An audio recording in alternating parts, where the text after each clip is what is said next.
కూటమి పాలనలో మాటలు కోటలు దాటుతున్నాయి, కానీ చేతులు ఇలా దాటడం లేదని మాజీ మంత్రి కురసాల కన్నబాబు ఎద్దేవా చేశారు. కాకినాడ రూరల్ రమణయ్యపేట ఆయన క్యాంపు కార్యాలయంలో మీడియా సమావేశం నిర్వహించి మాట్లాడుతూ గత ఏడాది పాలన గాలికి వదిలేసి అరాచకం, విధ్వంసం, మోసం, వంచన, క్రెడిట్ చోరీతో ప్రజల్ని మోసం చేశారని విమర్శించారు.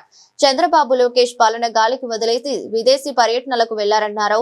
అధికారికంగా వెళ్తున్నామో వ్యక్తిగతంగా వెళ్లారో ఎవరికీ తెలియదన్నారు. నోరు విప్పితే చంద్రబాబు, లోకేష్ అబద్దాలు, పిట్ట కథలు వల్లిస్తున్నారని, వైఎస్ జగన్ ముఖ్యమంత్రి అయినప్పటి నుండి అప్పులు చేసేస్తున్నారని టీడీపీ విపరీతమైన ప్రచారం చేసిందన్నారు.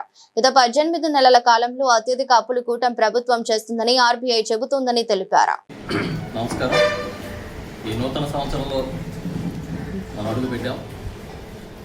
అడుగుపెట్టిన సందర్భంగా 2025వ సంవత్సరం ఈ రాష్ట్రంలో పరిపాలన ఏ విధంగా జరిగింది, ప్రజలకి ఏమాత్రం మేలు జరిగింది, ఇచ్చిన హామీలని ప్రభుత్వం ఏ మేరకు అమలు చేసిందనేది మాట్లాడుకోవాల్సిన సందర్భం. ఎందుకంటే ఒక సామెత ఉంది, మాటలు కోటలు దాటుతాయి కానీ చేతలు ఇల్లు దాటడం లేదు. అదేవిధంగా ఇవాళ ఎన్నికల ముందు వీళ్ళు ఇచ్చిన హామీలు, అబద్ధాల ప్రచారం, ఇప్పుడు జరుగుతున్న పరిపాలన రెండిటికి అసలు పొంతనే లేదు. కనీసం మనం మాట ఇచ్చినప్పుడు నిలబెట్టుకోవాలనే ఆలోచన కూడా లేదు.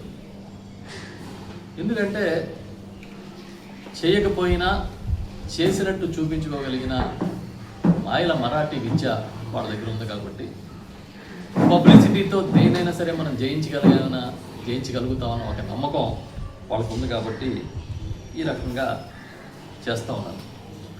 మనం గత 2025 సంవత్సరం చూస్తే ఏం జరిగింది రాష్ట్రంలో అంటే అరాచకం, విధ్వంసం, మోసం, వంచన, అక్రమ కేసులు, క్రెడిట్ చోరీ, ఇవే జరిగింది.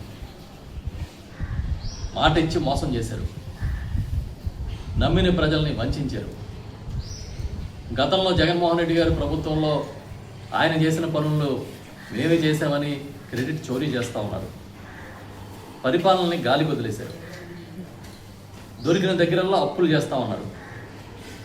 చివరికి ప్రజల్ని తెలిసి మోసం చేస్తున్నారు. ఇది ఈరోజు ఈ రాష్ట్రంలో జరుగుతుంది. ఈ నూతన సంవత్సరంలో చంద్రబాబు నాయుడు గారు ఎక్కడున్నారని ప్రజలందరూ ఆసక్తిగా చూస్తూ ఉంటే మన విజనరీ గారు విదేశీ పర్యటనలో ఉన్నారని చెప్తున్నారు. చంద్రబాబు నాయుడు గారు, వారి కుమారుడు లోకేష్ గారు ఇద్దరు వేరు దేశాలకు వెళ్ళినట్టుగా వార్తలు వస్తూ ఉన్నాయి. ఎందుకు వెళ్ళారు అంటే ఎవరికీ తెలియదు. ఒక బాధ్యతాయుతమైన పదవిలో ఉండి ప్రజలకి పారదర్శకంగా వ్యవహరించాల్సిన బాధ్యత ఉండి కనీసం అధికారిక పర్యటనగా వెళ్తున్నామా లేదంటే అనధికారికంగా వెళ్తున్నామా, ఇన్ని రోజులు ఈ రాష్ట్రానికి అందుబాటులో ఉండట్లేదని చెప్పాలన్న ఆలోచన కూడా వాళ్ళకి ఎందుకు రాలేదు, ఎందుకు ఈ పర్యటనని అంత రహస్యంగా ఉంచారో ఎవరికి అర్థంగా ఉండదు. కొడుకు ఏ దేశం వెళ్ళాడో తెలియదు, తండ్రి ఏ దేశం వెళ్ళాడో తెలియదు. బయటికి లీకులు లండన్ వెళ్ళాడని చంద్రబాబు నాయుడు గారు చెప్తూ ఉన్నారు.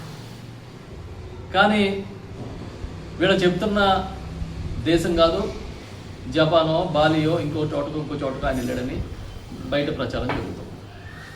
అసలు ప్రజలను ఇంత అయోమయంలో ఎందుకు ఉంచాలి? మీరు ఏ దేశం వెళ్ళినా రాయలుగా ఇగో నేను వారం ఉండను, లేకపోతే 5 రోజులు ఉండను, నేను ఏదో నూతన సంవత్సరం వేడుకలకు వెళ్తున్నాను, లేకపోతే నాకు ఇంకేదైనా పని ఉందని వెళ్తున్నాను, పెట్టుబడులు తీసుకురావడానికి వెళ్తున్నామనో, పెట్టుబడులు పెట్టడానికి వెళ్తున్నామనో చెప్పొచ్చు కదా. ఎందుకు రహస్యంగా ఉంచుతారు? ఆ రోజు గతానికి ఒక్కసారి వెళ్తే గౌరవ ముఖ్యమంత్రిగా జగన్మోహన్ రెడ్డి గారు ఉన్నప్పుడు తమ కుమార్తెల చదువు కోసం లండన్లో ఉంటే ఆయన చూడడానికి వెళ్తే దాన్ని ఎంత పెద్దగా, అది కూడా ఒక రిలీజ్ చేసి నేను లండన్ వెళ్తున్నాను అని అధికారికంగా చెప్పి వెళ్తే ఎంత దుష్ప్రచారం చేశారో మీకు గుర్తుందా? లోకేష్ గారు ఎంత దిగజారుడు భాష మాట్లాడి ఆయన గురించి, జగన్మోహన్ రెడ్డి గారి గురించి హేళన చేశారో మీకు గుర్తుందా? ఆ కుమార్తె చదువుని నేను చెప్తాను, ఒక రికార్డుని ఆయన నెలకొల్పారు. వేగంగా అప్పులు చేసే రాష్ట్రంగా మన రాష్ట్రానికి ఒక రికార్డుని తీసుకొచ్చిన ఘనత చంద్రబాబు నాయుడు గారికి దక్కిందని ఈ సందర్భంగా నేను గుర్తు చేస్తున్నాం. ఇదే కాదు, ఏం చెప్పేవారంటే సంపద సృష్టి లేదు, ఉద్యోగ కల్పన లేదు, మొత్తం వచ్చిన ఇన్వెస్టర్లు అందరూ పారిపోతున్నారు, ఇవన్నీ చెప్పారు. ఇవన్నీ కూడా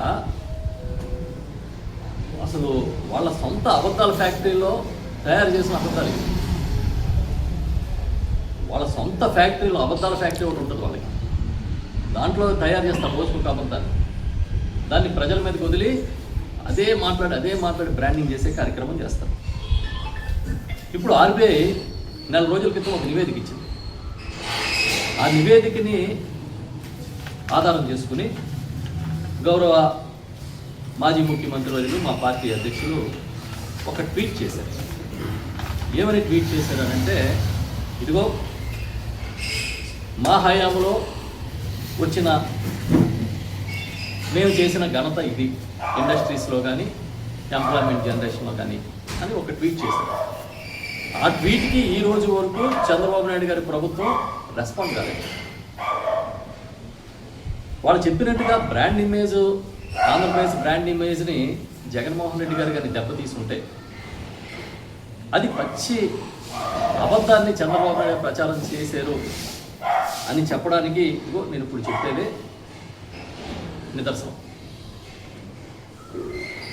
టీడీపీ సరే, వాళ్ళ భాగస్వామ్యం ఉన్న జనసేన పార్టీ కావచ్చు, వాళ్ళ భాగస్వామ్యం ఉన్న బీజేపీ ఈ రాష్ట్రంలో, వీళ్ళందరూ కలిపి దీంట్లో లైన్ షేర్ చంద్రబాబు నాయుడు గారిది కాబట్టి మ్యాక్సిమం అబద్ధాలు కూడా ఆయన వాళ్ళ పార్టీ నుంచి తయారు చేసి ప్రచారం చేస్తారు.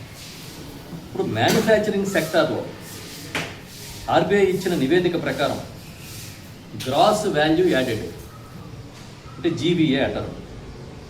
సౌత్ ఇండియాలో ఆంధ్రప్రదేశ్ 2019-24 మధ్య మొదటి స్థానంలో నిలబడింది. భారతదేశం మొత్తం మీద చూసుకుంటే 5వ స్థానంలో నిలబడింది. దేంట్లో? మ్యానుఫ్యాక్చరింగ్, తయారీ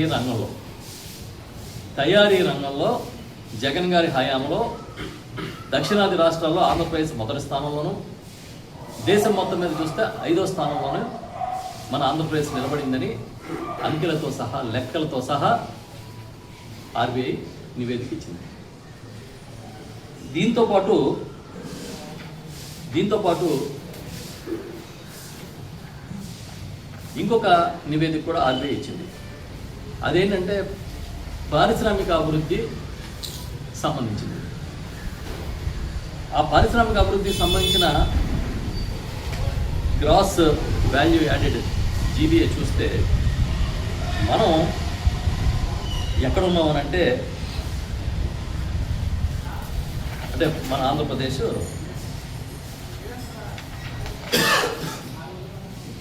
సౌత్ ఇండియాలో మొదటి స్థానంలోనూ, భారతదేశంలో 8వ స్థానంలోనూ.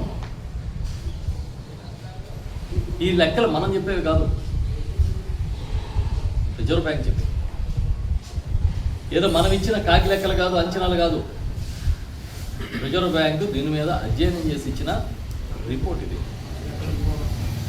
మరి ఇదే నిజమైనప్పుడు